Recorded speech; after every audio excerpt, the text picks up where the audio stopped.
Hello everyone. Welcome to our channel Ramesh edu hub. ప్రతి month అయితే మనం ఆ మంత్‌లో జరిగిన current affairs, important current affairs అయితే ఆ మంత్ ఎండింగ్‌లో చూడడం జరుగుతుంది.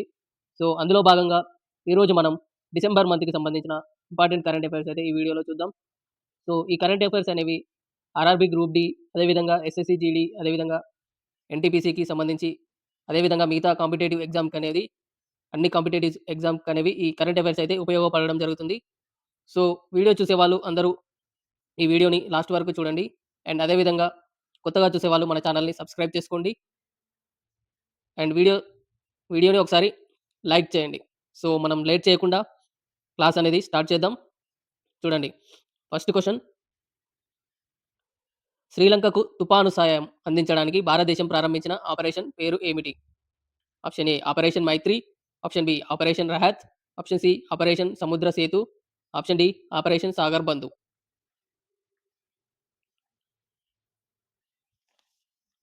ఇక్కడ ఆన్సర్ వచ్చేసి ఆప్షన్ డి అండి. ఆపరేషన్ సాగర్ బంధు. శ్రీలంకకు ఇటీవల తుఫాను సంభవించడం జరిగింది.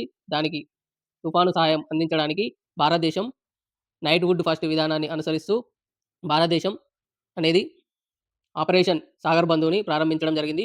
శ్రీలంకకి తుఫానుకి ఎఫెక్ట్ అయిన బాధితుల కోసం భారతదేశం సహాయాన్నయితే అందించడం జరిగింది. చూసుకోండి. ఇందులో మన భారత నావికా దళానికి సంబంధించిన ఐఎన్ఎస్, ఐఎన్ఎస్ విక్రాంత్, అదేవిధంగా ఐఎన్ఎస్ ఉదయగిరి,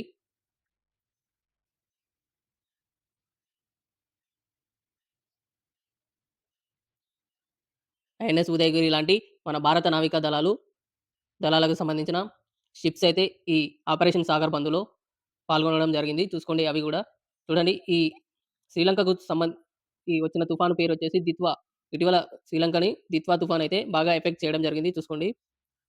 దిత్వా, దిత్వా తుఫాను బాధితుల కోసం వాళ్ళకి సహాయం చేయడానికి భారతదేశం అయితే ఈ ఆపరేషన్ సాగర్ బంధునైతే చేయడం జరిగింది. చూసుకోండి. ఇందులో ఈ దిత్వా తుఫాను పేరుని యెమెన్ దేశం అయితే ఇవ్వడం జరిగింది. యెమెన్ దేశం అయితే ఈ దిత్వా అనే పేరునైతే యెమెన్ దేశం అయితే పెట్టడం జరిగింది. ఇది కూడా ఒక ఇంపార్టెంట్ పాయింట్. చూసుకోండి ఒకసారి. చూసుకోండి ఈ దిత్వాకి అర్థం వచ్చేసి యెమెన్ దేశంలో ఈ పేరును సో సోకోట్రా ద్వీపంలోని సహజ తీరప్రాంత సరస్సుకి సూచిస్తుందంట. చూసుకోండి ఇది యెమెన్‌లోని సోకోట్రా ద్వీపంలోని సహజ తీరప్రాంత సరస్సుకు సంబంధించిందంట అండి ఈ పేరొచ్చేసి. సరస్సు అని గుర్తుపెట్టుకోండి సింపుల్‌గా. సరస్సుకు సంబంధించిన పేరంట ఇది దిత్వా అనేది. ఈ పేరుని యెమెన్ అయితే సూచించడం జరిగింది చూసుకోండి. ఐఎన్ఎస్ విక్రాంత్, ఐఎన్ఎస్ ఉదయగిరి, అదేవిధంగా మన నావికా దళాలకు సంబంధించిన కొన్ని షిప్స్ అయితే సహాయం చేయడానికి సహకారాన్ని అందించాయి. చూసుకోండి ఒకసారి. ఆపరేషన్ సాగర్ బంధులో భాగంగా. నెక్స్ట్ క్వెషన్ చూద్దాం. రెండో క్వెషన్. ఇటీవల ఒకే ఫార్మాట్‌లో అత్యధిక సెంచరీలు ఓడీఐలు చేసిన బ్యాట్స్‌మన్ రికార్డును ఎవరు బద్దలు కొట్టారు? Option A Virat Kohli, option B Rohit Sharma, option C Aiden Markram, option D Quinton de Kock. రెండో క్వెషన్‌కి ఆన్సర్ వచ్చేసి ఆప్షన్ ఏ అండి విరాట్ కోహ్లీ గారు. ఇటీవల జరిగిన సౌత్ ఆఫ్రికాతో జరిగిన ఓడీఐ సీరీస్‌లో ఒకే ఫార్మాట్‌లో అత్యధిక సెంచరీలు చేసిన రికార్డ్ అనేది సచిన్ టెండూల్కర్ పేరు మీద ఉండేది.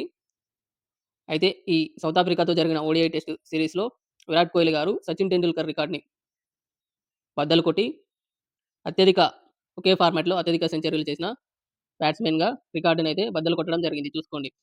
అంతకుముందుకి సచిన్ టెండూల్కర్ మీద సచిన్ టెండూల్కర్ మీద 51 సెంచరీల రికార్డ్ అనేది ఉండేది ఇది. ఇదేంటిది సచిన్ టెండూల్కర్ గారు టెస్టుల్లో ఒక సింగిల్ ఫార్మాట్ అంటే సింగిల్ టెస్టుల్లో 51 సెంచరీలు చేసిన సచిన్ టెండూల్కర్ ఎస్ఆర్‌టీ అని రాస్తున్నాను. సచిన్ రమేష్ టెండూల్కర్ గారి మీద ఉన్న రికార్డుని విరాట్ కోహ్లీ గారు 52 ఓడీఐ సెంచరీలతో 52 ఓడీఐ సెంచరీలతో అత్యధిక సెంచరీలు ఒక ఫార్మాట్‌లో అత్యధిక సెంచరీలు చేసిన వ్యక్తిగా నిలవడం జరిగింది చూసుకోండి. ప్రెజెంట్ ఇప్పుడు విరాట్ కోహ్లీ గారు ఓడీఐలో 53 టెస్టులతో 53 ఓడీఐ 100లతో టాప్ ప్లేస్‌లో ఉండు చూసుకోండి. ప్రెజెంట్ అయితే 53 ఓడీఐ 100స్ అయితే విరాట్ కోహ్లీ గారు చేయడం జరిగింది. అండ్ సెకండ్ ప్లేస్‌లో టెస్టుల్లో 51 సెంచరీలతో సచిన్ రమేష్ టెండూల్కర్ గారు ఉండడం జరిగింది. చూసుకోండి ఒకసారి. ఆన్సర్ వచ్చేసి option A Virat Kohli. Next question చూద్దాం. మూడో క్వెషన్. ఇటీవల 56వ ఐఎఫ్ఎఫ్ఐ ఉత్తమ చలనచిత్రంగా గోల్డెన్ పికాక్ అవార్డును గెలుచుకున్న చిత్రం ఏది? చాలా ఇంపార్టెంట్ క్వెషన్ అండి. చూడండి answer option A 'brave hearts', option B 'the lucent window', option C 'skein of youth', option D 'the silent aspirant'. చూడండి మూడవ క్వెషన్ ఇటీవల 56వ ఐఎఫ్ఎఫ్ఐ ఉత్తమ చలనచిత్రంగా గోల్డెన్ పీకాక్ అవార్డు గెలుచుకున్న చిత్రం ఏది? అని అడగడం జరుగుతుంది. చూడండి ఆన్సర్ వచ్చేసి ఆప్షన్ సి అండి. 'Skin of Youth'. 'Skin of Youth' అనే సినిమాకి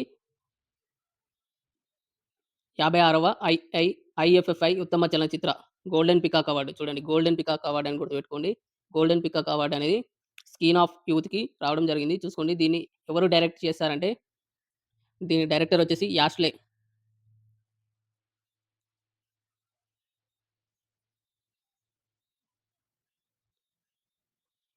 'యాష్లే మెఫెయిర్'.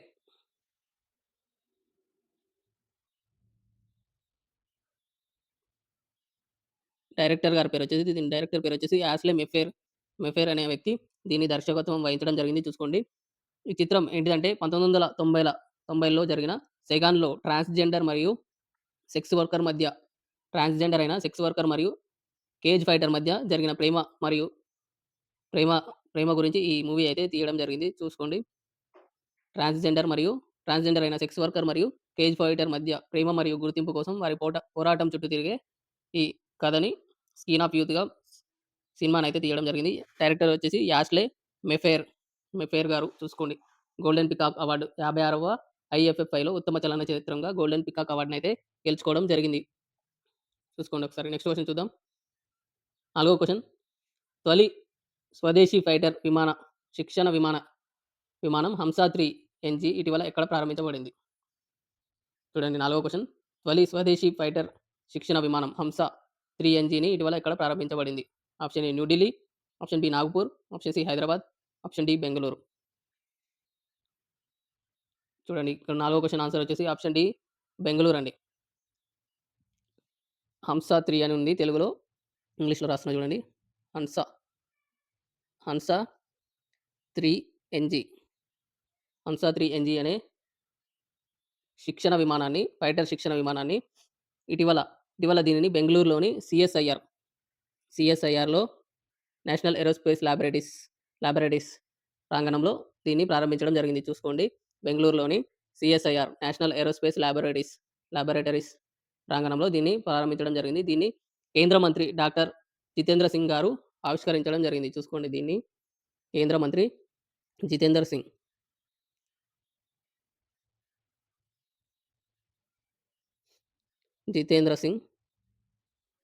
జితేంద్ర సింగ్ గారు దీన్ని ప్రారంభించడం జరిగింది. చూసుకోండి. అయితే దీని రేంజ్ వచ్చేసి 620 నాటికల్ మైళ్ళు.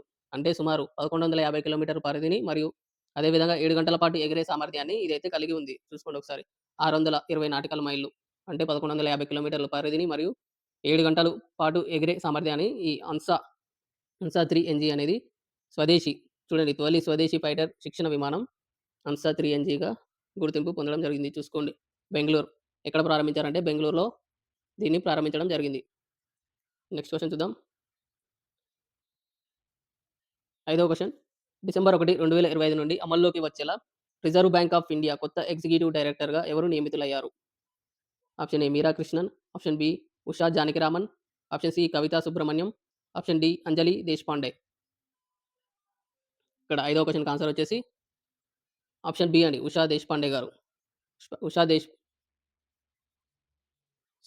ఉషా జానకిరామన్ గారు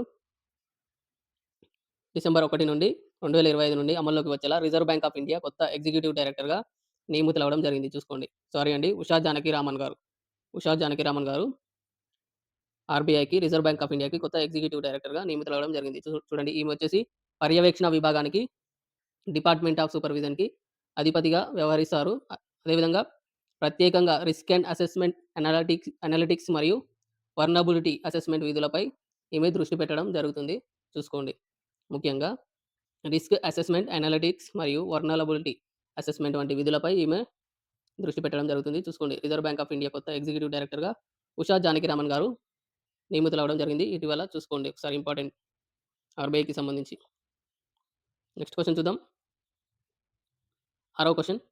హర్మన్‌ప్రీత్ కౌర్‌ను తొలి మహిళా బ్రాండ్ అంబాసిడర్‌గా నియమించిన బ్యాంకు ఏది? Option A Canara Bank, option B Bank of Baroda, option C State Bank of India, option D Punjab National bank.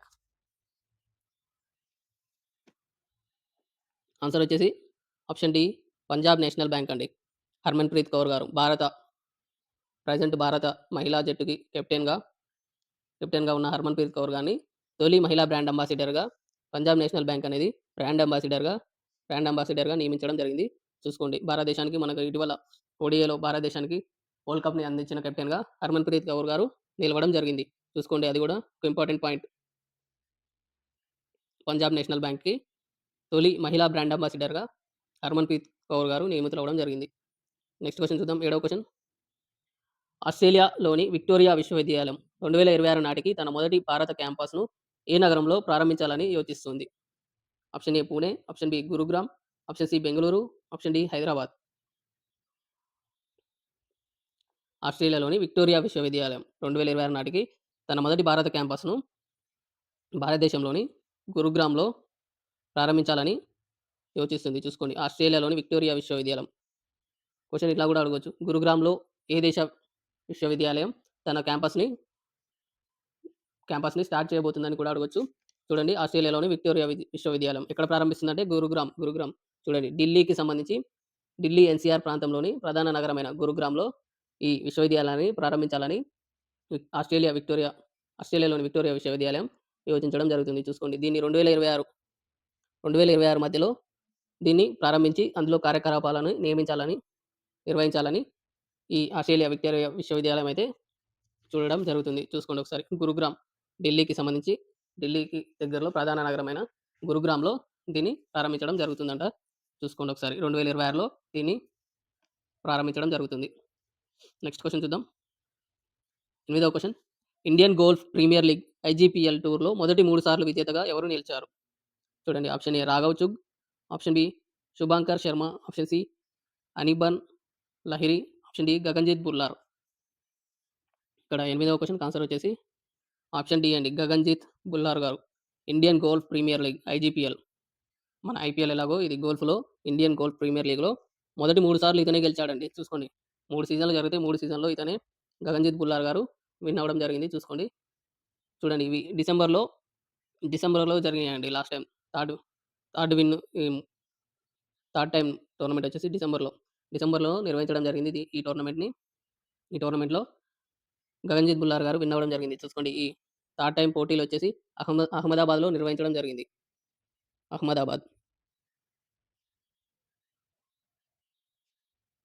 అహ్మదాబాద్‌లో ఈ మూడవసారి ఈ పోటీలు ఐజీపీఎల్ ఇండియన్ గోల్ఫ్ ప్రీమియర్ లీగ్ పోటీలైతే అహ్మదాబాద్‌లో నిర్వహించడం జరిగింది. ఈ మూడో పోటీల్లో కూడా 3 సార్లు విజేతగా గగన్‌జీత్ బుల్లార్ గారు నిలవడం జరిగింది. చూసుకోండి ఒకసారి. నెక్స్ట్ క్వెషన్ చూద్దాం.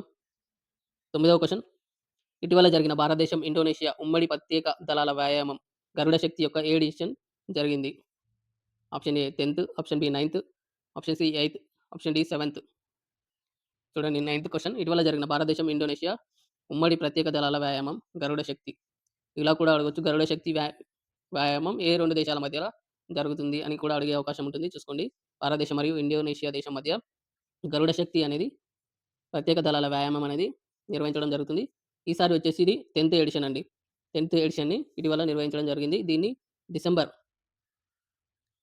3 నుండి 12 వరకు అయితే దీన్ని నిర్వహించడం జరిగింది. చూసుకోండి. ఎక్కడ నిర్వహించారంటే హిమాచల్ ప్రదేశ్‌లో ఈ 10వ ఎడిషన్ అయితే నిర్వహించడం జరిగింది. చూసుకోండి. ఇందులో ఇండియా నుండి ది పారాచూట్ రెజిమెంట్‌కి సంబంధించి స్పెషల్ ఫోర్సెస్ సైనికులైతే ఇందులో పాల్గొనడం జరిగింది. చూసుకోండి ఇది కూడా. ఇండియాకి సంబంధించి ఏ దళం ఇందులో పార్టిసిపేట్ చేసింది అని కూడా అడిగే అవకాశం ఉంటుంది. ది పారాచూట్ రెజిమెంట్ అనేది ఇందులో పార్టిసిపేట్ చేయడం జరిగింది. The parachute regiment special forces సైనికులు ఇండియా నుండి పార్టిసిపేట్ చేయడం జరిగింది. అదేవిధంగా ఇండోనేషియన్ స్పెషల్ ఫోర్సెస్ అనేవి ఇందులో పాల్గొనడం జరిగింది. చూసుకోండి. ఇండోనేషియన్ స్పెషల్ ఫోర్సెస్, ఇండియా నుండి ది పారాచూట్ రెజిమెంట్‌కి సంబంధించి స్పెషల్ ఫోర్సెస్ సైనికులు అనేది ఇందులో పాల్గొనడం జరిగింది. చూసుకోండి. అయితే మొట్టమొదటిగా ఈ గరుడ శక్తి 2012లో స్టార్ట్ అవ్వడం జరిగింది. ఈ వ్యాయామం 2012లో మొట్టమొదటిగా గరుడ శక్తి వ్యాయామం అనేది మొట్టమొదటిగా ఫస్ట్ ఎడిషన్ అయితే స్టార్ట్ అవ్వడం జరిగింది. చూసుకోండి అది కూడా ఎప్పుడు స్టార్ట్ అయిందని అడిగే అవకాశం కూడా ఉంటుంది. 2012లో స్టార్ట్ అయింది. మొట్టమొదటి ఎడిషన్ ఇండియాలోనే నిర్వహించడం జరిగింది. ఫస్ట్ ఎడిషన్ మన ఇండియాలోనే నిర్వహించడం జరిగింది చూసుకోండి. తర్వాత సెకండ్ ఎడిషన్ వచ్చేసి ఇండోనేషియాలో నిర్వహించిర్రు. సో, ఇప్పుడు 10వ ఎడిషన్ గూడా మన ఇండియాలోనే హిమాచల్ ప్రదేశ్‌లో నిర్వహించడం జరిగింది. చూసుకోండి ఒకసారి. నెక్స్ట్ క్వెషన్ చూద్దాం. 10వ క్వెషన్ 2026 ఫీఫా ప్రపంచ కప్ డ్రా సందర్భంగా ఇటీవల మొట్టమొదటి ఫీఫా శాంతి బహుమతిని ఎవరు అందుకున్నారు? Option A Barack Obama, option B Donald Trump, option C Gianni Infantino, option D Antonio Guterres. Answer వచ్చేసి ఆప్షన్ బి అండి. Donald Trump. Nobel peace prize ఇవ్వలేదని శాంతికి సంబంధించిన ప్రతి బహుమతి ఇతనికే ఇస్తున్నారండి. చూసుకోండి ఒకసారి. 2026కి సంబంధించి ఫీఫా ప్రపంచ కప్ డ్రా సందర్భంగా ఇటీవల మొట్టమొదటి బహుమతి ఫీఫా శాంతి బహుమతిని డొనాల్డ్ ట్రంప్‌కి ఇవ్వడం జరిగింది. చూసుకోండి. ఫీఫా అధ్యక్షుడైన జియానీ ఇన్ఫాంటినో. ఫీఫా అధ్యక్షుడు జియానీ.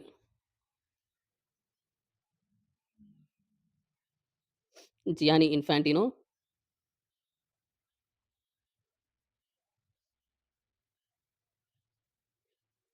ఫీఫా అధ్యక్షుడైన జియానీ ఇన్ఫాంటినో గారు ఈ అవార్డునైతే ప్రకటించడం జరిగింది. చూసుకోండి. ఎందుకు ప్రకటించారని చెప్పడం జరుగుతుందంటే, ఇతను డొనాల్డ్ ట్రంప్ గారు ప్రపంచవ్యాప్తంగా శాంతి మరియు ఐక్యతకు చేసిన కృషికి గాను, అసాధారణమైన కృషికి గాను గుర్తింపుగా ఈ పురస్కారాన్ని ఇస్తున్నట్టు వాళ్ళు పేర్కొనడం జరిగింది. చూసుకోండి ఒకసారి. అయితే ఈ అవార్డుని ఎక్కడిచ్చారంటే వాషింగ్టన్ డీసీలోని కెన్నడీ సెంటర్‌లో ఇవ్వడం జరిగింది. చూసుకోండి. Washington DC. వాషింగ్టన్ డీసీలోని కెన్నడీ సెంటర్‌లో ఈ అవార్డునైతే ఇవ్వడం జరిగింది. చూసుకోండి. అయితే ఈ ఫీఫా కప్ డ్రా అనేది ఏంటిదని మీకు డౌట్ రావచ్చు. అయితే ఈ ఫీఫా కప్ డ్రా అనేది ఏంటిదంటే, మనం మ్యాచ్‌కి ముందు షెడ్యూల్ చేశారు కదండీ! ఏ టీమ్స్ గ్రూప్ వైస్‌గా డివైడ్ చేసి ఏ టీమ్ ఏ టీమ్‌తో ఆడాలి అనేది, ఎప్పుడు ఆడాలి, ఏ డేట్‌న ఆడాలి అనేది ఈ ఫీఫా కప్ డ్రా అనేది అడగడం జరుగుతుంది. అంటే టీమ్స్‌ని డివైడ్ చేసి గ్రూప్ వైస్‌గా డివైడ్ చేయడం జరుగుతుంది. అదేవిధంగా షెడ్యూల్‌ని అయితే తయారు చేయడం జరుగుతుంది. దాన్నే ఫీఫా కప్ డ్రాగా చెప్పుకోవడం జరుగుతుంది. అయితే ఇందులో టోటల్‌గా 12 గ్రూప్స్‌నైతే డివైడ్ చేయడం జరిగింది ఫీఫా కప్‌కి సంబంధించి చూసుకోండి. అండ్ అదేవిధంగా ఈ 2026కి సంబంధించి ఫీఫా ప్రపంచ కప్ ఎక్కడ జరుగుతుందంటే, కెనడా, మెక్సికో, యూఎస్ఏలో ఈ ఫీఫాకి సంబంధించి 2026కి సంబంధించి ప్రపంచ కప్‌నైతే నిర్వహించడం జరుగుతుంది. చూసుకోండి.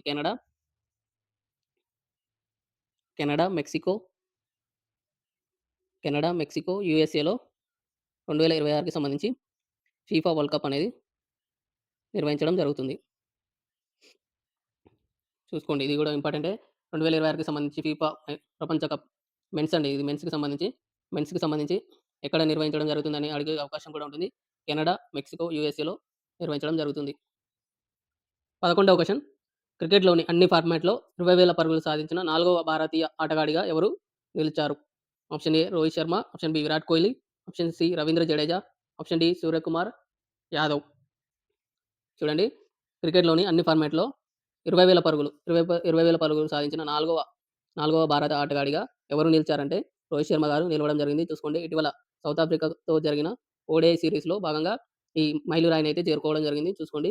ఇతని కంటే ముందు సచిన్ టెండూల్కర్ గారు 34,357 పరుగులతో మొదటి స్థానంలో ఉన్నాడు. 34,357 పరుగులు ఫస్ట్ ప్లేస్‌లో ఉన్నాడు. సెకండ్ ప్లేస్‌లో విరాట్ కోహ్లీ గారు. విరాట్ కోహ్లీ గారు 27,910 పరుగులు ప్లస్‌తో సెకండ్ ప్లేస్‌లో ఉన్నాడు. ప్లేస్ సరిపోదని కొంచెం కొంచెమే రాస్తున్నా అండి పేరు చూసుకోండి. తర్వాత థర్డ్ ప్లేస్‌లో రాహుల్ ద్రావిడ్ అండి. రాహుల్ ద్రావిడ్ గారు 24,000 పరుగులతో 24,064 పరుగులతో థర్డ్ ప్లేస్‌లో ఉన్నాడు. చూసుకోండి రాహుల్ ద్రావిడ్ గారు. సచిన్ టెండూల్కర్ గారు 34,357 పరుగులతో ఫస్ట్ ప్లేస్. విరాట్ కోహ్లీ 27,910 పరుగుల ప్లస్‌తో సెకండ్ ప్లేస్‌లో. థర్డ్ ప్లేస్‌లో రాహుల్ ద్రావిడ్ గారు 24,000 పరుగులతో థర్డ్ ప్లేస్‌లో ఉండు. ఇప్పుడు ఫోర్త్ ప్లేస్‌లో రోహిత్ శర్మ గారు ఈ ఘనతనైతే సాధించడం జరిగింది. చూసుకోండి ఒకసారి. నెక్స్ట్ క్వెషన్ చూద్దాం. 12వ క్వెషన్. 2.43 లక్షల కోట్ల విలువైన 35 అవగాహన ఒప్పందాలతో సహా ప్రధాన పెట్టుబడి నిబద్ధతలకు దారితీసిన రైజింగ్ గ్లోబల్ సమ్మిట్‌ను ఏ రాష్ట్రం నిర్వహించింది? Option A Karnataka, option B Gujarat, option C Telangana, option D Andhra Pradesh. చూడండి. ఆర్థిక అభివృద్ధి వేగవంతం చేయడానికి మరియు పరిశ్రమలకు వేగవంతంగా అధునాతన పరిశ్రమలకు కేంద్రంగా తనను తాను నిలబెట్టుకోవడానికి తెలంగాణ రైజింగ్ గ్లోబల్ సమ్మిట్‌ను నిర్వహించడం జరిగింది చూసుకోండి. తెలంగాణ అనేది రైజింగ్ గ్లోబల్ సమ్మిట్‌ను నిర్వహించడం జరిగింది చూసుకోండి. ఆర్థిక అభివృద్ధిని వేగవంతం చేయడానికి మరియు అదేవిధంగా అధునాతన పరిశ్రమలకు కేంద్రంగా నిలవడానికి తెలంగాణ రాష్ట్ర ప్రభుత్వం రైజింగ్ గ్లోబల్ సమ్మిట్‌ను ఇటీవల డిసెంబర్‌లో నిర్వహించడం జరిగింది. చూడండి ఇందులో 2.43 లక్షల కోట్ల విలువైన 35కు పైగా అవగాహన ఒప్పందాలని చేసుకోవడం జరిగింది చూసుకోండి. ఇందులో అదేవిధంగా దీనికి సంబంధించి రైజింగ్ గ్లోబల్ సమ్మిట్‌కి సంబంధించి ఫ్యూచర్ సిటీ కోసం బ్రాక్‌ఫీల్డ్ యాక్సిస్ వెంచర్ నుండి 75,000 కోట్లకు పైగా ఫ్యూచర్ సిటీ కోసం 75,000 కోట్లకు పైగా పెట్టుబడిని పొందడం జరిగింది చూసుకోండి. ఫ్యూచర్ సిటీ కోసం బ్రాక్‌ఫీల్డ్ యాక్సిస్ వెంచర్ చూడండి. ఈ బ్రాక్‌ఫీల్డ్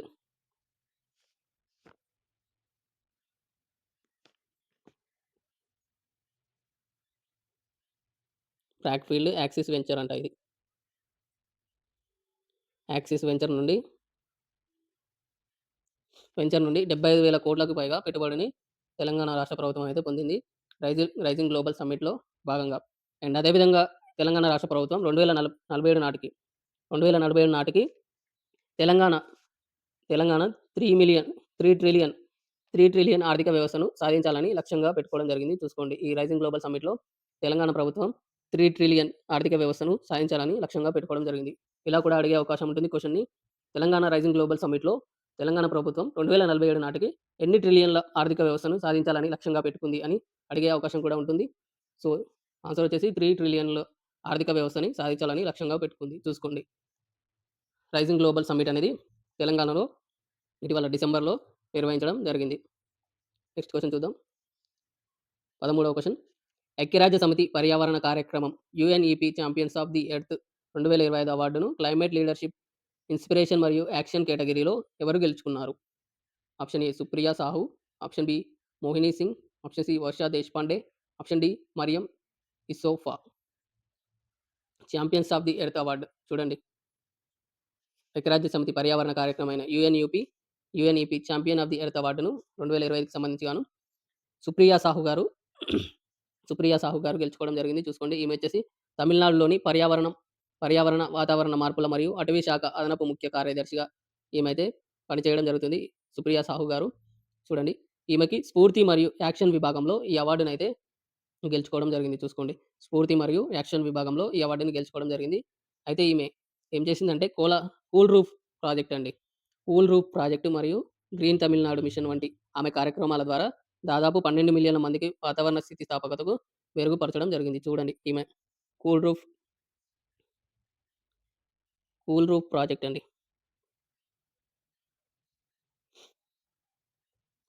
కూల్ రూఫ్ ప్రాజెక్ట్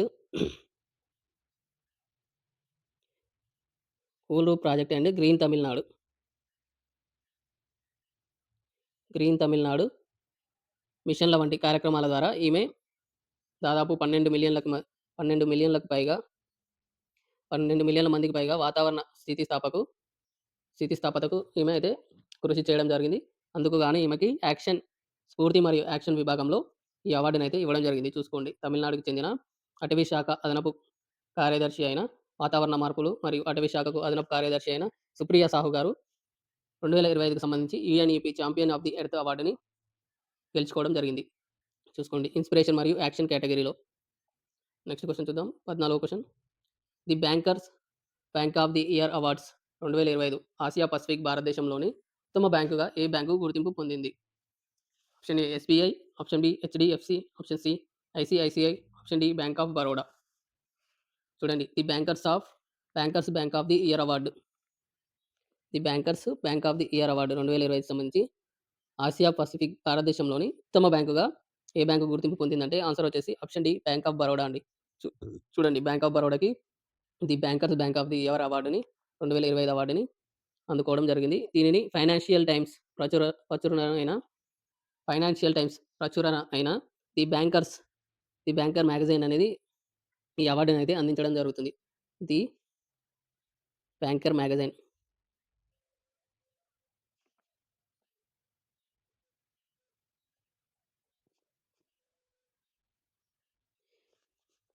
దీని ఫైనాన్షియల్ టైమ్స్ ప్రచురణ అయిన బ్యాంకర్స్ మ్యాగజైన్ అనేది ఈ అవార్డునైతే అందించడం జరుగుతుంది. చూసుకోండి.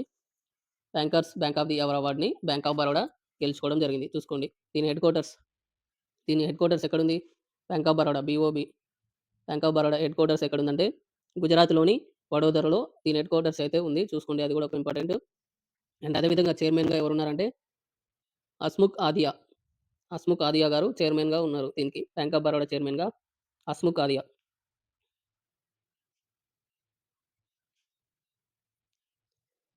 బ్యాంక్ ఆఫ్ బరోడా చైర్మన్‌గా హస్ముఖ్ ఆధియా గారు ఉండడం జరిగింది. చూసుకోండి. అదే విధంగా ఈ అవార్డ్స్‌లో భాగంగా కెనరా బ్యాంకుకి ఉత్తమ డిజిటల్ బ్యాంక్ అవార్డును కూడా వీళ్ళు ఇవ్వడం జరిగింది. చూసుకోండి. కెనరా బ్యాంక్‌కి ఉత్తమ డిజిటల్ అవార్డ్ బ్యాంకును ఇవ్వడం జరిగింది. అది కూడా చూసుకోండి ఒకసారి. నెక్స్ట్ క్వెషన్ 15వ question. Special intensive revision SIR కార్యక్రమం కింద ఓటర్ల జాబితా 100% డిజిటలైజేషన్‌ను పూర్తి చేసిన భారతదేశంలో మొదటి రాష్ట్రం ఏది? Option A Kerala, option B Rajasthan, option C Gujarat, option D Tamil Nadu. ఇక్కడ 15వ క్వెషన్‌కి ఆన్సర్ వచ్చేసి ఆప్షన్ బి అండి రాజస్థాన్. రాజస్థాన్‌లో ఇటీవల స్పెషల్ ఇంటెన్సివ్ రివిజన్ ఎస్ఐఆర్ కార్యక్రమం కింద ఓటర్ల జాబితాను 100% డిజిటలైజేషన్ అయితే చేయడం జరిగింది. ఈ విధంగా చేసిన భారతదేశంలో మొట్టమొదటి రాష్ట్రంగా రాజస్థాన్ అయితే నిలవడం జరిగింది. చూసుకోండి. ఈ ఎస్ఐఆర్ ప్రోగ్రామ్ యొక్క మొట్టమొదటి దశ 2020కి సంబంధించి మొట్టమొదటి దశని దీన్ని మొట్టమొదటగా బీహార్ రాష్ట్రంలో పైలట్ ప్రాజెక్ట్‌గా దీన్ని ప్రారంభించడం జరిగింది. ఈ ఎస్ఐఆర్ స్పెషల్ ఇంటెన్సివ్ రివిజన్‌ని బీహార్‌లో మొట్టమొదటిగా పైలట్ ప్రాజెక్ట్‌గా ప్రారంభించడం జరిగింది. బీహార్‌లో ఈ ప్రాజెక్ట్ విజయవంతమైన తర్వాత ఈ బీహార్‌లో దీన్ని మొట్టమొదటిగా పైలట్ ప్రాజెక్ట్‌గా తీసుకురావడం జరిగింది.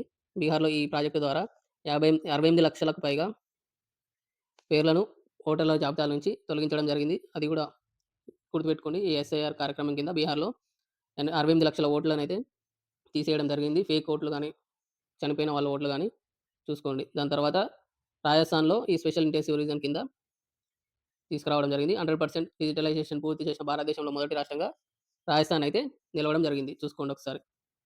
నెక్స్ట్ క్వెషన్ చూద్దాం. 16వ క్వెషన్. 14 సంవత్సరాల కంటే తక్కువ వయసు ఉన్న బాలికల పాఠశాలలో తలకు స్కార్ఫ్ ధరించడాన్ని నిషేధించే చట్టాన్ని ఏ దేశం ఆమోదించింది? Option A Austria, option B Sweden, option C Germany, option D France. చూడండి. 14 సంవత్సరాల కంటే తక్కువ వయసు ఉన్న బాలికల పాఠశాలలో తలకు స్కార్ఫ్ ధరించడాన్ని నిషేధించే చట్టాన్ని ఏ దేశం ఆమోదించిందంటే ఆన్సర్ వచ్చేసి ఆప్షన్ ఏ అండి. ఆస్ట్రియా. ఆస్ట్రియా దేశం ఇటీవల 14 సంవత్సరాల కంటే తక్కువ వయసున్న బాలికల పాఠశాలలో తలకు స్కార్ఫ్ ధరించడాన్ని నిషేధించే చట్టాన్ని ఆస్ట్రియా దేశం అయితే ఆమోదించడం జరిగింది. చూసుకోండి. ఇది ప్రభుత్వ మరియు ప్రైవేట్ పాఠశాలల్లో చదువుతున్న 14 ఏళ్లలోపు బాల బాలికలందరికీ, ఓన్లీ బాలికలకండి. బాలికలందరికీ ఇది వర్తించడం జరుగుతుంది. అండ్ వితిన్ ద స్కూల్స్ అండి. స్కూల్‌లో ఉన్నంత వరకే ఈ ఆదేశం అయితే వర్తించడం జరుగుతుంది. స్కూల్‌కి బయటికి వెళ్ళిన తర్వాత వాళ్ళ ఇష్టం. చూడండి. స్కూల్‌లో ఉన్నప్పుడు మాత్రం ఈ 14 సంవత్సరాల కంటే తక్కువ వయసున్న వాళ్ళు స్కార్ఫ్‌ని అయితే ధరించడానికి లేదని ఈళ్ళు చట్టం అయితే చేయడం జరిగింది. చూసుకోండి. సో, పదే పదే ఇలాంటి చట్టాన్ని ఈ చట్టాన్ని ఉల్లంఘించిన తల్లిదండ్రులకి రిపీటెడ్‌గా 2, 3 టైమ్స్ రిపీటెడ్‌గా దీన్ని ఉల్లంఘించిన వాళ్ళకి ఆస్ట్రియా ప్రభుత్వం 150 నుండి 800కు పైగా యూరోల వరకు 150 నుండి 800 యూరోల వరకు జరిమానా విధించే అవకాశం ఉందంట. చూసుకోండి. యూరోలండి. యూరోలు 150 నుండి 800లకు పైగా యూరోలను ఈ ఆదేశాన్ని ఉల్లంఘించిన తల్లిదండ్రులకి జరిమానాగా విధించే అవకాశం ఉంది అంట. చూసుకోండి. అయితే వీళ్ళు ఇంతకుముందు 10 సంవత్సరాల వయసు కంటే తక్కువ ఉన్న వాళ్ళకి తీసుకురావడం జరిగింది ఈ చట్టాన్ని. అయితే ఈ చట్టాన్ని వాళ్ళ కోర్టులనేవి ఈ చట్టాన్ని కొట్టేసింది. సో, అయితే దాని తర్వాత వీళ్ళు 14 సంవత్సరాలకి వయసును పెంచి మళ్ళీ అదే చట్టాన్ని తీసుకురావడం జరిగింది. చూసుకోండి అది గూడా. నెక్స్ట్ క్వెషన్ చూద్దాం. 17వ క్వెషన్. ఇటీవల స్క్వాష్ ప్రపంచ కప్ గెలిచిన తొలి ఆసియా దేశంగా ఏ దేశం నిలిచింది? Option A Japan, option B Malaysia, option C భారతదేశం, ఆప్షన్ డి హాంకాంగ్. చూడండి. స్క్వాష్ ప్రపంచ కప్ గెలిచిన తొలి ఆసియా దేశంగా ఇటీవల మన భారతదేశం అయితే నిలవడం జరిగింది. చూసుకోండి. చూడండి. ఇది చెన్నైలో జరిగినాయండి. స్క్వాష్ ప్రపంచ కప్ అనేది తమిళనాడులోని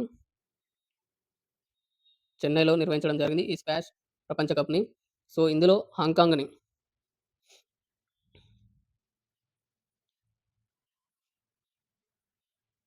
హాంకాంగ్‌ని ఇండియా 3-0 తేడాతో ఓడించడం జరిగింది. హాంకాంగ్‌ని ఓడించి ఇండియా అనేది మన భారతదేశం అనేది స్క్వాష్ ప్రపంచ కప్‌ని గెలుచుకోవడం జరిగింది. చూడండి ఇందులో ఈ స్క్వాష్‌లో చూసుకున్నట్టయితే ఆస్ట్రేలియా, ఇంగ్లాండ్, ఈజిప్ట్ తర్వాత స్క్వాష్ ప్రపంచ కప్ గెలిచిన నాలుగవ దేశంగా భారత్ అయితే నిలవడం జరిగింది. చూసుకోండి ఆస్ట్రేలియా, ఇంగ్లాండ్ తర్వాత ఈజిప్ట్. ఈజిప్ట్ తర్వాత భారతదేశం నాలుగో స్థానంలో నాలుగో స్ నాలుగో దేశంగా నిలవడం జరిగింది.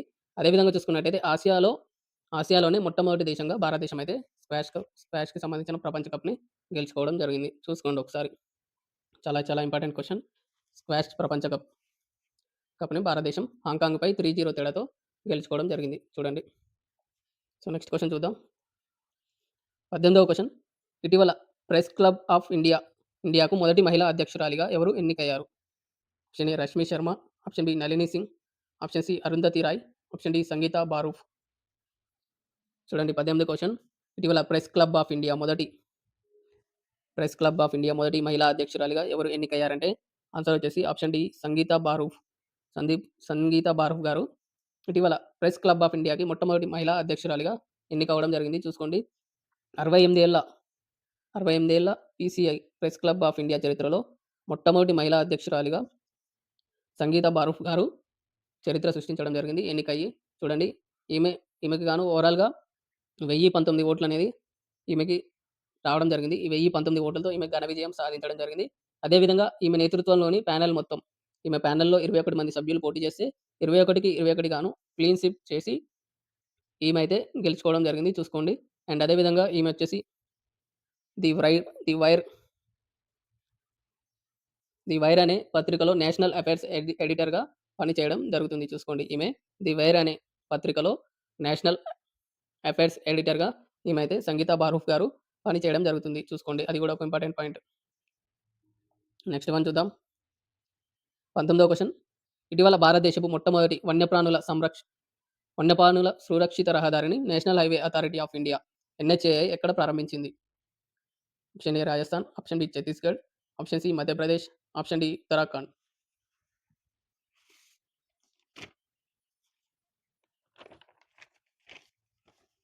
చూడండి ఇటీవల భారతదేశపు మొట్టమొదటి వన్యప్రాణుల సురక్షిత రహదారిని national highways authority of India NHAI ఎక్కడ ప్రారంభించింది? భారతదేశం మొట్టమొదటి వన్యప్రాణుల సురక్షిత రహదారిని ఎన్‌హెచ్ఏఐ ఎక్కడ ప్రారంభించిందంటే ఆన్సర్ వచ్చేసి ఆప్షన్ సి అండి మధ్యప్రదేశ్. మధ్యప్రదేశ్‌లో ఈ రహదారి భోపాల్ మరియు జబల్పూర్ మధ్య ఉన్న ఈ నేషనల్ హైవే వచ్చేసి NH-45 అండి.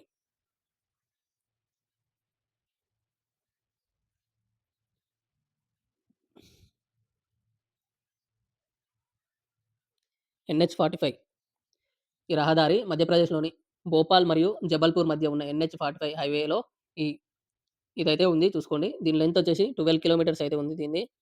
సురక్షిత వన్యప్రాణుల రహదారి NH-45లో 12 కిలోమీటర్స్‌లో ఉంది దీనిది. చూసుకోండి. ఈ రహదారి ఎక్కడుందంటే వీరంగన దుర్గావతి టైగర్ రిజర్వ్ మరియు నౌరాదేహి వన్యప్రాణి అభయారణ్యం గుండా ఈ NH-45 అనేది వెళ్ళడం జరుగుతుంది. అందులో భాగంగా 12 కిలోమీటర్స్ అయితే వన్యప్రాణుల సురక్షిత రహదారిగా NHAI అయితే ప్రారంభించడం జరిగింది చూసుకోండి.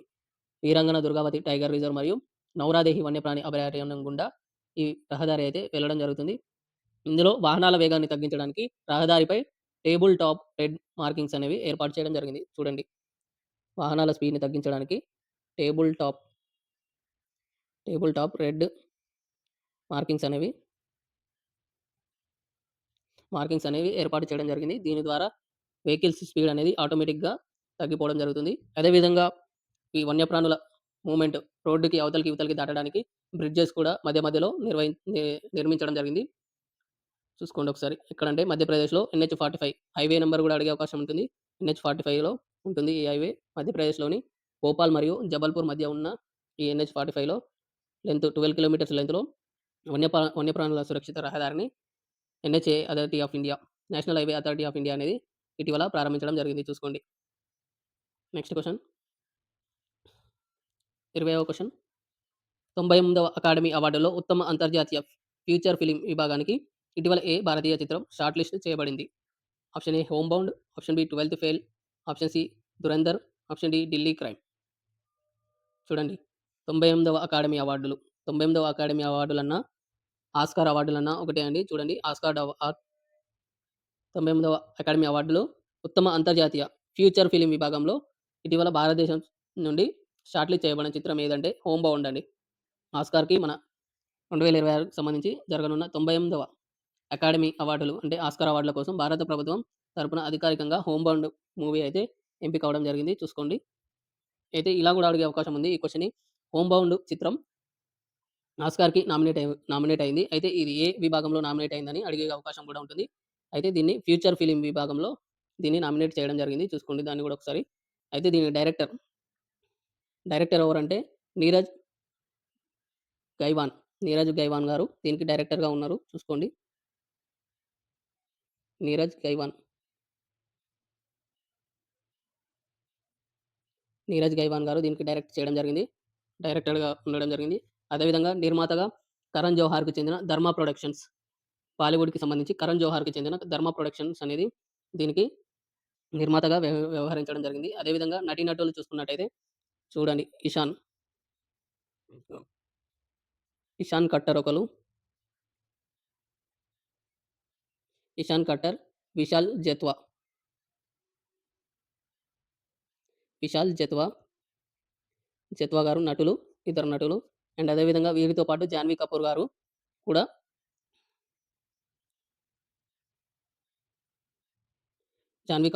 నటించడం జరిగింది. చూసుకోండి.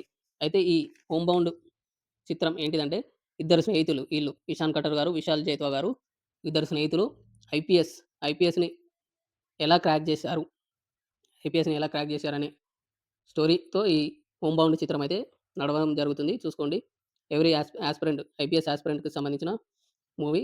ఒకసారి మన యాస్పిరెంట్స్ కూడా వీలైతే ఈ సినిమాని చూసే ప్రయత్నం చేయండి. బాగుందంట. చూడండి వీళ్ళిద్దరూ కలిసి ఐపీఎస్ ఎలా అయ్యారు? వాళ్ళు ఎలా సాధించారు? వాళ్ళకు పడ్డ కష్టాలేంటివి అనేది ఈ మూవీలో చూపించడం జరిగిందంట. చూడండి. ఆస్కార్‌కి నామినేట్ అయిన చిత్రంగా నిలవడం జరిగింది 'హోమ్ బౌండ్'. దీనికి డైరెక్టర్‌గా నీరజ్ గైవాన్ గారున్నారు. అదేవిధంగా నటులుగా ఇషాన్ కట్టర్, విశాల్ జైత్వా, జాన్వీ కపూర్ గారు నటులుగా నటించడం జరిగింది. అండ్ నిర్మాతగా కరణ్ జోహార్‌కి చెందిన ధర్మ ప్రొడక్షన్స్ అయితే దీన్ని నిర్మించడం జరిగింది. దీన్ని ఫ్యూచర్ ఫిల్మ్ విభాగంలో 98వ అకాడమీ అవార్డులు, ఆస్కార్ అవార్డులకి నామినేట్ చేయడం జరిగింది. చూసుకోండి ఒకసారి. నెక్స్ట్ క్వెషన్ చూద్దాం. 21వ క్వెషన్. కోల్‌కతా శాస్త్రవేత్తలు అభివృద్ధి చేసిన భారతదేశపు మొట్టమొదటి ఏఐ ఆధారిత వైద్య రోబోట్ పేరు ఏమిటి? Option A Medicare AI, option B MedBot, option C robo health, option D health bot. చూడండి. 21వ క్వెషన్ ఆన్సర్ వచ్చేసి ఆప్షన్ బి అండి మెడ్‌బాట్. కోల్‌కతాకి సంబంధించిన శాస్త్రవేత్తలు భారతదేశంలో మొట్టమొదటి ఏఐ ఆధారిత వైద్య రోబోట్‌ని ప్రారంభించడం, అభివృద్ధి చేయడం జరిగింది. చూసుకోండి వీళ్ళు ఐఐటీ ఖరగ్‌పూర్‌కి చెందిన వాళ్ళు. ఐఐటీ ఖరగ్‌పూర్. ఐఐటీ ఖరగ్‌పూర్ శాస్త్రవేత్తలు doctor Tania Mukherjee and doctor Abarish Pal అనే దంపతులు దీన్ని రూపొందించడం జరిగింది. చూసుకోండి. ఎవరు రూపొందించారని అడిగే అవకాశం కూడా ఉంటుంది. డాక్టర్ టానియా, టానియా ముఖర్జీ,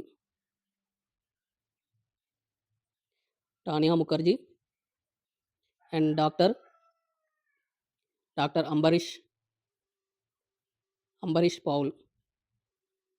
అంబరీష్ పౌల్ అనేవి ఇద్దరు దంపతులు దీన్ని రూపొందించడం జరిగింది. చూసుకోండి. ఇది ఏం చేస్తుందంటే మెడ్‌బాట్ అనేది ఆధారిత రోబోట్ అనేది ఏం చేస్తుందంటే బీపీ, హార్ట్ బీట్ అదేవిధంగా రక్తంలోని గ్లూకోజ్, ఆక్సిజన్ స్థాయిలను మరియు శరీర ఉష్ణోగ్రత వంటి కీలక లక్ష్యాలను స్వయంచాలకంగా పర్యవేక్షించడం జరుగుతుంది ఇది. చూసుకోండి.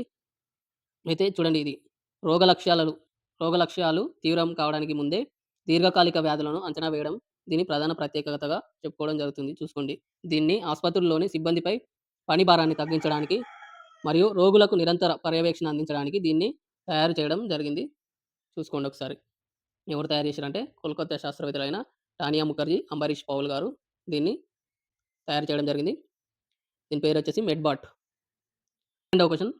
పార్లమెంటు ఇటీవలే వికసిత్ భారత్ జీ-రామ్జీ బిల్లు 2025ను ఆమోదించింది. ఇది ఒక ఆర్థిక సంవత్సరంలో ఎన్ని రోజుల వేతన ఉపాధికి చట్టబద్ధమైన హామీని అందిస్తుంది? Option A 100 days, option B 110 days, option C 125 days, option C 140 days. చూడండి ఇటీవల పార్లమెంటు వికసిత్ భారత్ జీ-రామ్జీ బిల్లుని వికసిత్ భారత్ జీ-రామ్జీ బిల్లును ఆమోదించడం జరిగింది. పార్లమెంట్ ఇటీవల వికసిత్ భారత్ జీ-రామ్జీ బిల్లును ఆమోదించడం జరిగింది. అయితే ఇది ఒక ఆర్థిక సంవత్సరంలో ఎన్ని రోజుల వేతన ఉపాధిని చట్టబద్ధమైన హామీని అందిస్తుందంటే ఆన్సర్ వచ్చేసి ఆప్షన్ సి అండి. 125 రోజులు చట్టబద్ధమైన వేతన ఉపాధిని అందించడం జరుగుతుంది. చూడండి ఇది చూసుకున్నట్టయితే ఇటీవల ఇంతకుముందుకున్న ఎంజీఎన్ఆర్‌ఈజీఏ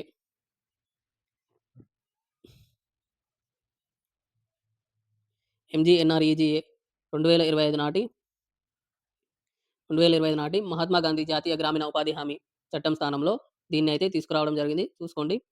మహాత్మా గాంధీ జాతీయ గ్రామీణ ఉపాధి హామీ పథకం కింద దీన్ని భారత్ రామ్‌జీ బిల్లుని తీసుకురావడం జరిగింది. చూసుకోండి. గతంలో 100 రోజులున్న ఈ 100 రోజులుండేది. ప్రెజెంట్ ఇప్పుడు 125 డేస్‌కైతే దీన్ని పెంచడం జరిగింది.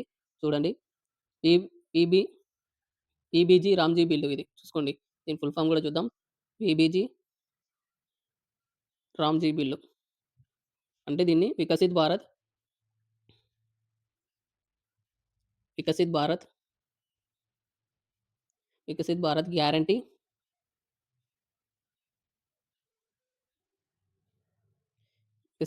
Guarantee for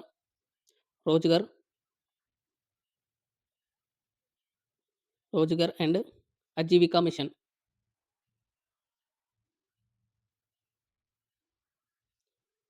Aajeevika mission Gramin. PBG RAM G అంటే Viksit Bharat guarantee for Rozgar and Ajeevika mission Gramin అనేది దీనికి ఫుల్ ఫార్మ్‌గా ఉంటుంది. చూడండి. అయితే వ్యవసాయ పనులు రద్దీ సమయాల్లో కూలీల కొరత లేకుండా 60 రోజుల పాటు వ్యవసాయ పనులు రద్దీ సమయాల్లో కూలీల కొరత లేకుండా 60 రోజుల పాటు పనులకు విరామం ప్రకటించే అధికారాన్ని రాష్ట్ర ప్రభుత్వాలకి ఉంటుందని తెలపడం జరిగింది. అండ్ అదేవిధంగా అదేవిధంగా రాష్ట్రం మధ్యల 60:40 అనేది దీనికి నిధులు కేటాయించడం జరుగుతుంది. కేంద్రం 60% పెడితే రాష్ట్రం 40% పెట్టాల్సి ఉంటుంది. చూసుకోండి ఈ రేషియో కూడా. అండ్ అదేవిధంగా పని కోరిన 15 రోజుల్లో పని కల్పించకపోతే రాస్తున్నా. పని కోరిన 15 రోజుల్లో పని కల్పించకపోతే వాళ్ళకి ఆ 15 రోజులకు సంబంధించి వేతనాన్నయితే రాష్ట్ర ప్రభుత్వాలు నిరుద్యోగ భృతిగా వాళ్ళకి చెల్లించాల్సి ఉంటుంది. అది కూడా ఒక ఇంపార్టెంట్ పాయింట్ గుర్తుపెట్టుకోండి. 125 రోజులకి పెంచడం జరిగింది. ఎంజీఎన్ఆర్‌ఈజీఏ 2025లో తీసుకురావడం జరిగింది. ఇది మహాత్మా గాంధీ జాతీయ గ్రామీణ ఉపాధి హామీ చట్టాన్ని. సారీ ఇక్కడ 2025 రాశానండి. 2005.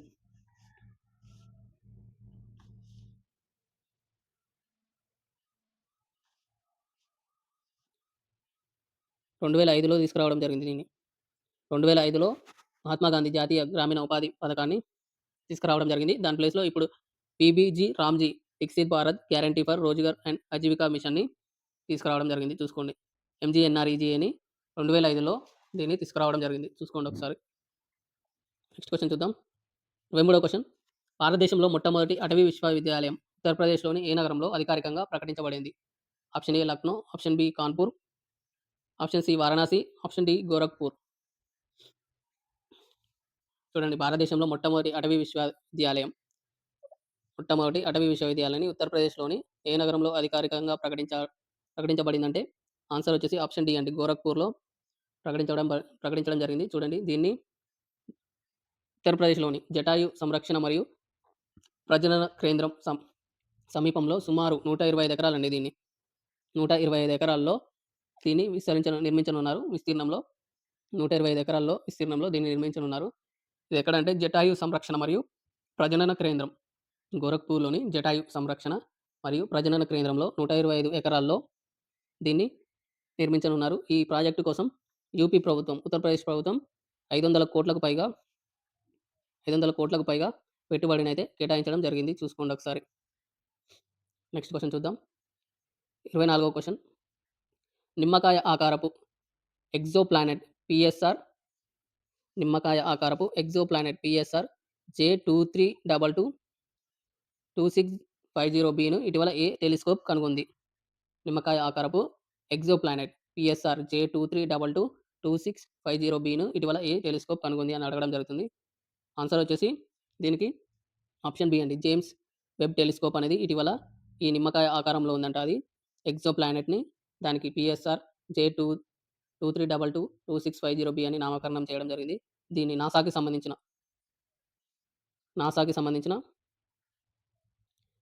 సంబంధించిన జేమ్స్ వెబ్ టెలిస్కోప్ అనేది దీన్ని కనుగొనడం జరిగింది. చూసుకోండి. 25వ క్వెషన్. డిసెంబర్ 2025లో నాసా యొక్క 15వ అడ్మినిస్ట్రేటర్‌గా ఎవరు ప్రమాణ స్వీకారం చేశారు? Option A Sean Duffy, option B Bill Nelson, option C Amit Kshatriya, option D Jared Isaacman. Answer చూద్దామంటే ఆన్సర్ చూసుకున్నట్టయితే డిసెంబర్ 2025లో ఇటీవల నాసా యొక్క 15వ అడ్మినిస్ట్రేటర్‌గా ఎవరు ప్రమాణ స్వీకారం చేశారంటే ఆన్సర్ వచ్చేసి ఆప్షన్ డి జారెడ్ ఐజాక్‌మ్యాన్.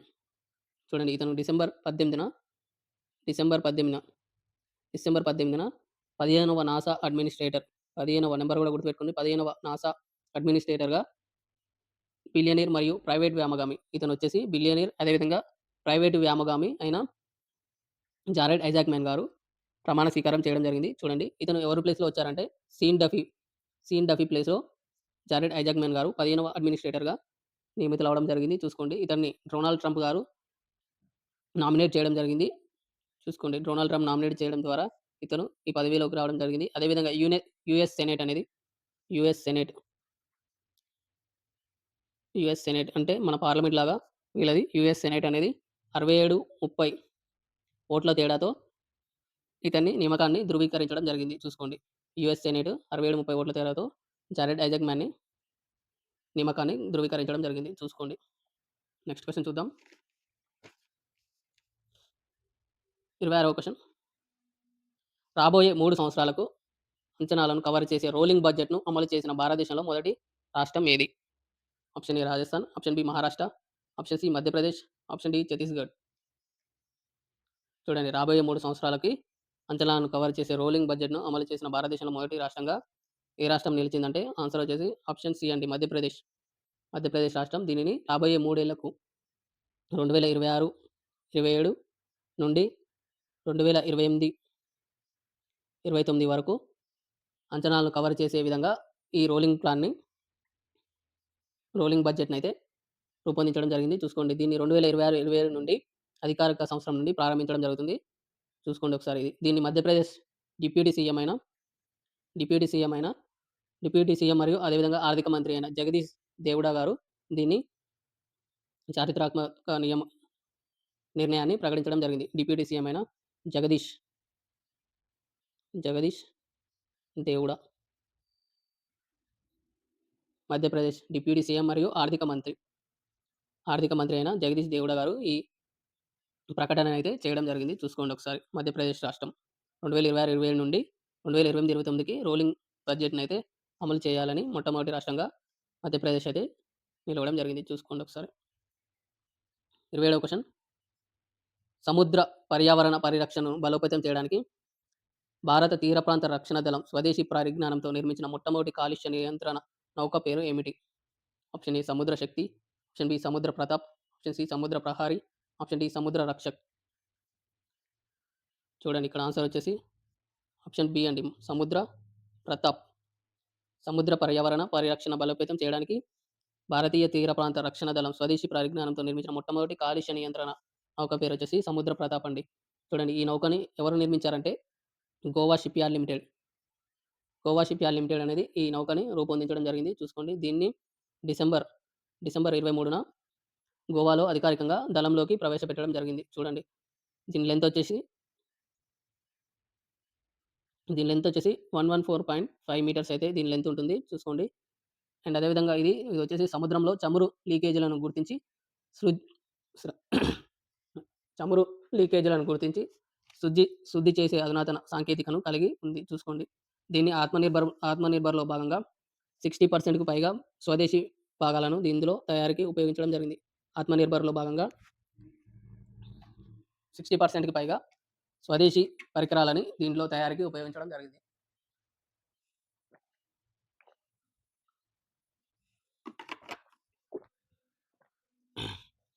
ఎవరు తయారు చేశారంటే గోవా షిప్యార్డ్ లిమిటెడ్ వాళ్ళు దీన్ని తయారు చేయడం జరిగింది.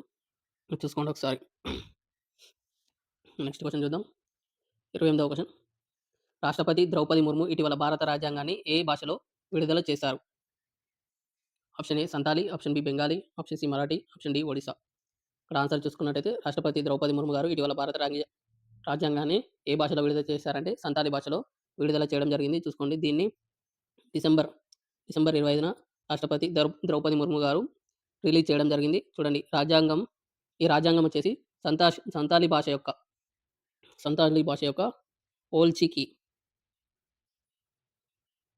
ఓల్‌చికి లిపిలో దీన్ని రచించడం జరిగింది.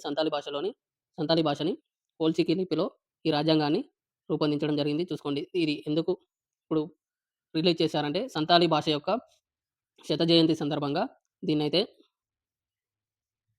రిలీజ్ చేయడం జరిగింది ద్రౌపది ముర్ము గారు. చూసుకోండి.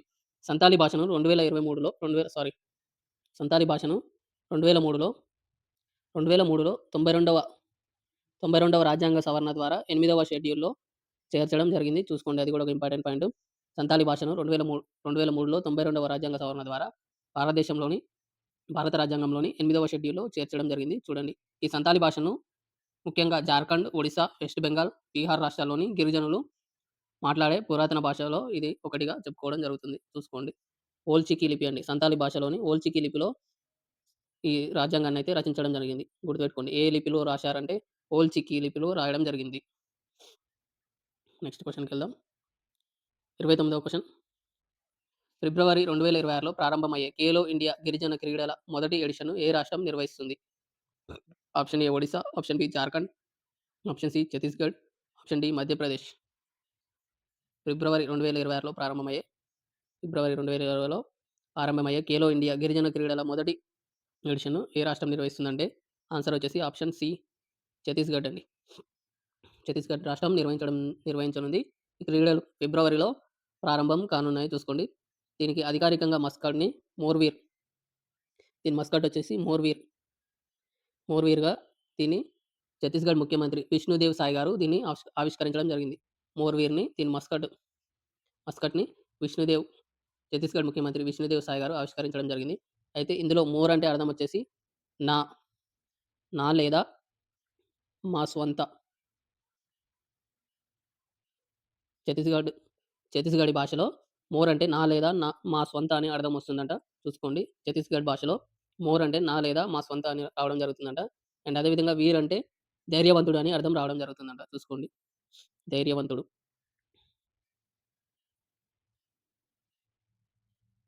ధైర్యవంతుడు అని రావడం జరుగుతుందంట. వీర్ అంటే మోర్ అంటే నా లేదా మా స్వంత అని రావడం జరుగుతుందంట. చూసుకోండి. దీన్ని అయితే ఈ గిరిజన క్రీడలను ఖేలో ఇండియా గిరిజన క్రీడలని గిరిజన ప్రాంతాల్లోని క్రీడా నైపుణ్యాన్ని గుర్తించడానికి, అదేవిధంగా ప్రోత్సహించడానికి ఈ క్రీడలు ప్రధాన ఉద్దేశంగా తీసుకురావడం జరుగుతుంది. చూసుకోండి. ఎక్కడ నిర్వహిస్తున్నారంటే ఛత్తీస్‌గఢ్‌లో నిర్వహించడం జరుగుతుంది. 2026లో ఫిబ్రవరిలో. చూడండి 30వ క్వెషన్.